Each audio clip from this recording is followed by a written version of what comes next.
and welcome back to Afterglow, episode 96, and in this episode, I'm going to be talking about StarTropics for the NES, and I feel weird about this one because I've got some great, happy memories of this game, but whenever I went to go replay it, I did not have a very fun experience. So really weird on this one. I remember this being such a good, fun game, but whenever I went back to it, I mean, don't get me wrong, it's got its good parts, but man, this game has some just pure frustration moments as well that really just took me out of it. I mean, it's really a weird story because I'm going to be talking some great stuff on this game, but then whenever I talk about me giving it another shot this past weekend, it's definitely not what I remembered, but we're going to go into all of that after our music break.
Welcome back.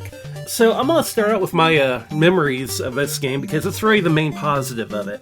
This is one of the few games I got for the NES straight up brand new. Didn't rent it first, read about maybe a little bit in Nintendo Power, but yeah, got brand new. It was at Toys R Us in Evansville, Indiana. This was the one time I got a brand new game from that location. I actually rarely even went to Toys R Us. I think I only went there 2, maybe 3 times as a kid. But this game was just on a shelf with a few other NES games. Dirt cheap price. I think they're clearancing it out for the next-gen stuff. I think it was like $5, maybe $10 at the time. Brand new, sealed up. So managed to snag it. And of course, on the way home, ripped open that plastic wrap, checked out the manual, and there was a few oddities in there. Usually, whenever you get a brand new game, you would get the usual, hey, subscribe to Nintendo Power card. There'd be maybe some other random paperwork in there. This one had a letter, though, from one of the characters in the game. It was a cool little in-game letter. And this figures in a bit later into this game. Something that you see a lot with PC games, they have what you'd call feelies. They would actually kind of get you in the game a bit more with physical objects in the real world outside of the game. And that's what this piece of paper did in this game as well, because there's a little hidden thing in this game where you have to have a code, more or less. And that code is on this piece of paper in invisible ink, which is such a cool little touch. You have to look at this code by actually soaking this piece of paper in water, and I believe the game will actually tell you that. And this is something that they've even kept up with Nintendo emulating the game on Switch Online. There's a little bonus thing where they have a digital version of this letter that you dunk in water digitally, and there it is. It doesn't really replicate, though, that original feeling of actually having the physical letter in this box that you have to use to get that code, which is such a cool little thing. Of course, there's a downside to it. If you rented this game, it probably didn't come with the letter, and you're either guessing codes or hope you got a buddy that knew it, because otherwise you're stuck at that point. But I'm going on and on about that. This game, I feel like it took some cues from Zelda, Like, it does have a save feature, and the save feature, whenever you get to the save game menu, looks identical to Legend of Zelda. It even has the hearts for life and everything. But whenever you go in it, you start in an overworld where you don't do battle in the overworld, but you do talk to a lot of people in a lot of villages. But then you have the dungeon mode, which is totally different from the overworld. It's very grid-based. Whenever you tap a direction on the controller, you face that direction, and then you hold that direction, you'll move that way. But the dungeons start out pretty fun, but as I began playing this game, I remember as a kid, I did have to cheat to beat it. I think I used Game Genie and just gave myself infinite health, which does help quite a bit, but man, this game has some frustrating features as well. For one, a lot of the dungeons just have moments where you will instantly die when you fall into a pit. Not a problem if you can see the pit, but the screens also work a lot like the screens in Legend of Zelda, where you'll have screen transitions, and many a time, you'll jump through a screen transition to go through it and immediately jump into a pit, die, lose a life. Nothing you could have done because you didn't see that transition, you didn't see the pit on the next screen. You just have to know it's there, otherwise you lose a life. And then the next point of frustration for me, in a lot of the overworld areas, there's a lot of just unnecessary maze-like qualities to them, to where they could have just had some more exploration and less, you have to get through this maze. Especially when you'll find like a heart container in an obvious spot once you get through the maze, but just figuring out that maze to begin with can be a struggle. And finally, the Graveyard Dungeon. One of the first difficult dungeons in the game has a very frustrating feature where if you more or less go the wrong way, a door will lock behind you and you have to take an exit and more or less have to start the dungeon over. It's so frustrating. Like, the game almost punishes you for not exploring the right way. And I mean, I get it, it does expand the gameplay out a bit. That's not the way I want to see gameplay expanded, to artificially make you start over. And of course, when you start over, the enemies all immediately respawn, so you have to take them all out. Some of the enemies in this game can be very tricky to take out as well. Especially early game, whenever you're using your basic yo-yo weapon, which doesn't have a whole lot of range. So you're just trying as best you can to wail on these enemies. You do get weapon upgrades later in the game, which is a good thing, but also, these weapon upgrades are reliant on how much health you have. So if you're at full health, you can use the most powerful weapons. However, you start taking damage, you actually get punished for taking damage, and your weapons get downgraded until if you only have a little bit of health left, you're down to the basic yo-yo again. It's like, what in the world? You're giving me, like, more difficulty for taking damage. So I'm about to die, I need every advantage I can get, but yet I'm still using the base weapon? Oh god, it's so bad. The game does have quite a few sub-weapons, but oftentimes I would find myself saving these sub-weapons for bosses. Like, early on there's a giant octopus, and you'll have a baseball bat that does more damage than your yo-yo, and then you'll have a freeze effect, and the trick is to get the octopus to get close enough to you to where you freeze it, and then swing away with your baseball bat to take it out. Because if you don't do that, that boss fight can take an incredibly long amount of time to try to smash through this thing with just, your yo-yo. I do love the game. It does have a very, very fun soundtrack. I do like some of the exploration.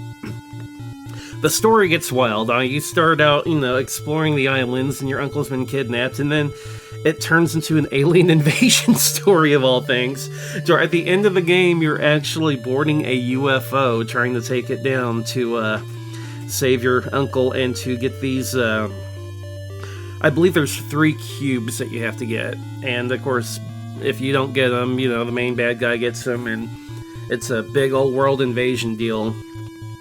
So the story escalates incredibly quickly, but man, it can just be so frustrating. Like, there's a moment where there's a giant keyboard, and you have to play a certain song on it in order to progress, and stuff like that. it's so obtuse, you know? I don't mind a game where if you explore and you find stuff naturally, you make progress and carry on. I do mind whenever the game punishes you for trying to explore and then expects you to only game its way. It wants you to play the game one way, its way to beat it, rather than just exploring naturally. It's such a shame, too, because I do like this game. I like the story behind the game. I like the theme behind it. I like a lot of the gameplay mechanics. It's just that where I struggle with it is in some of the design mechanics of it. It's really a shame, because I had a blast with it whenever I was a kid. This go-around, I had the parts I enjoyed, but every time I started to feel myself getting into it, I'd have an instant death or a dungeon reset take me right back out to the point where I'm like, you know what, I just don't feel like playing this one. I mean, it doesn't really sully my childhood memories of it. I had a blast playing it whenever I was a kid, and I did have some fun revisiting it now. And honestly, it's an IP I would love to see Nintendo revisit. We haven't seen the new StarTropics game since the NES. We only got 2 of them, and then nothing else. And it seems like the perfect IP that Nintendo could take and do something new with. Bring Mike back, have a setting in the US. I mean, you kind of got that with the Earthbound games, which we haven't seen one of them in forever either. It's probably another dead IP. But I would love to see a Nintendo RPG with an American protagonist based in America. It's just such a, cool little touch that I really enjoyed. Even just a remake, a modern-day remake of this game, fixing the dungeon issues and expanding on it with modern graphics would be really, really cool. I'd love to see something like that. I don't think we ever will. It'll be a shocker if we do, but come on, Nintendo. You gotta do something new, right? They can't just keep making Mario and Smash Brothers and Metroid. Let's go and, reinvigorate some of these old IPs that you haven't touched in forever, like StarTropics, Earthbound. Stuff we haven't seen Nintendo touch for forever. And heck, even Star Fox. We haven't seen new Star Fox in forever. I'd love to see something from Star Fox. But again, bring back more StarTropics. It's worth a look. If you want to actually go back and revisit this game, it is worth looking at. I don't know if it's worth trying to beat without either a guide or cheating or both. Honestly, probably both, to be honest. I would use both the guide and at least the infinite health cheat, because otherwise it's just a trial in frustration. But that's it for my thoughts of StarTropics. We're going to enjoy some more music from the game, which I do love the music in this game. Fantastic soundtrack.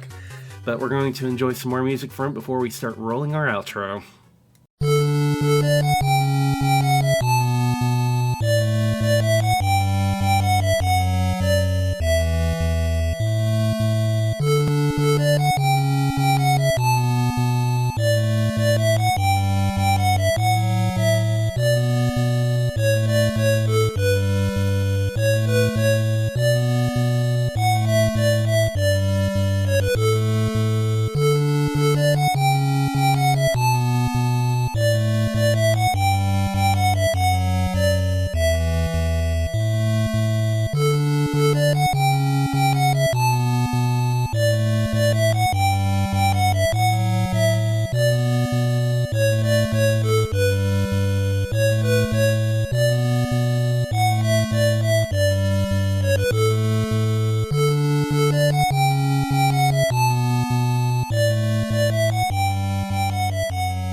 As always, thank you for taking time out of your day to listen to another episode of Afterglow.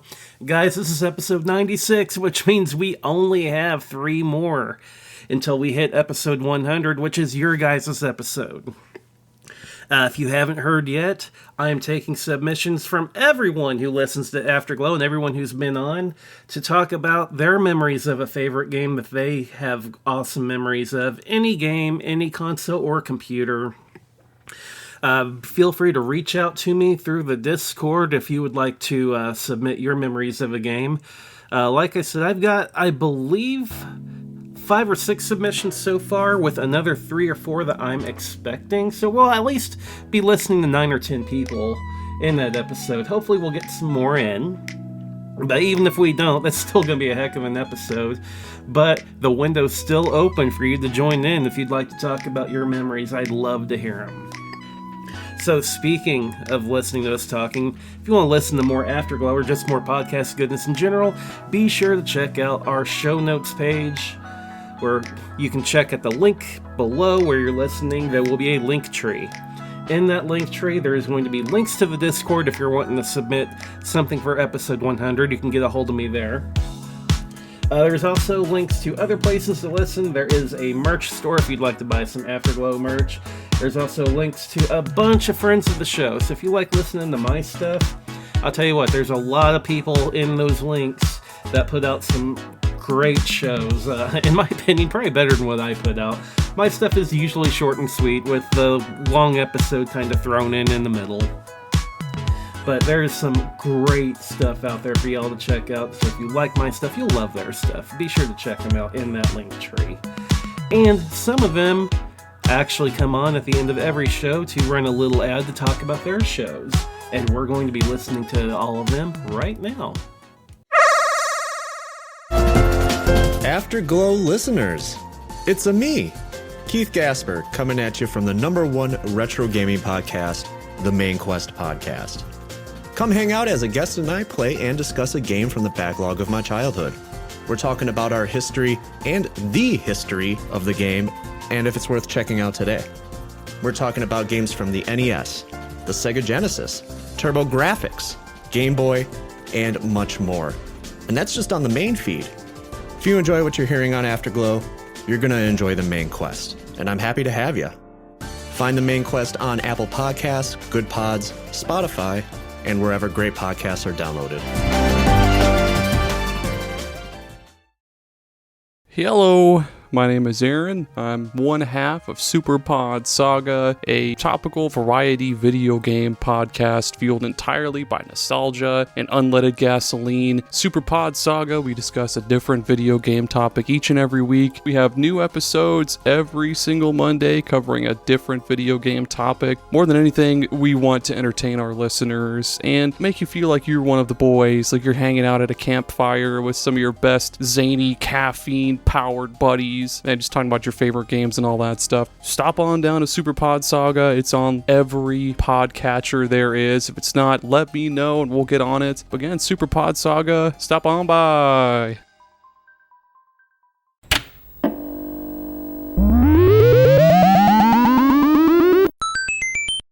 Hello and welcome to the Reviews Brothers. It's me, Martin, and you can join me on YouTube where I have hundreds of videos covering a huge range of video game topics.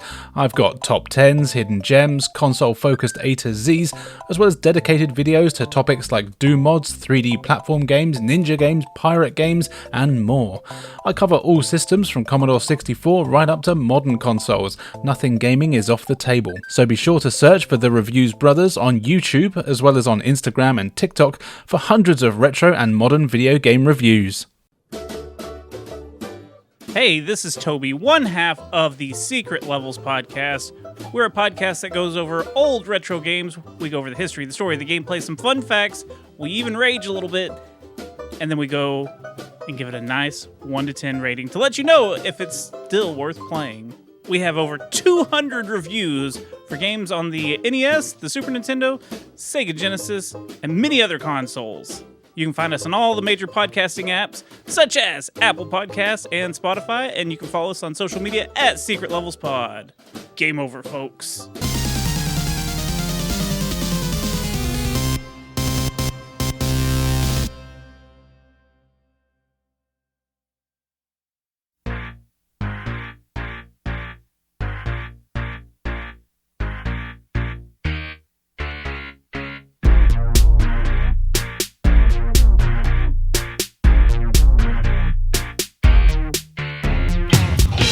For more than 15 years, Retro Gaming Roundup has been the centre of your retro gaming universe, with top 10s, interviews, game reviews, news, and much more from all over the globe.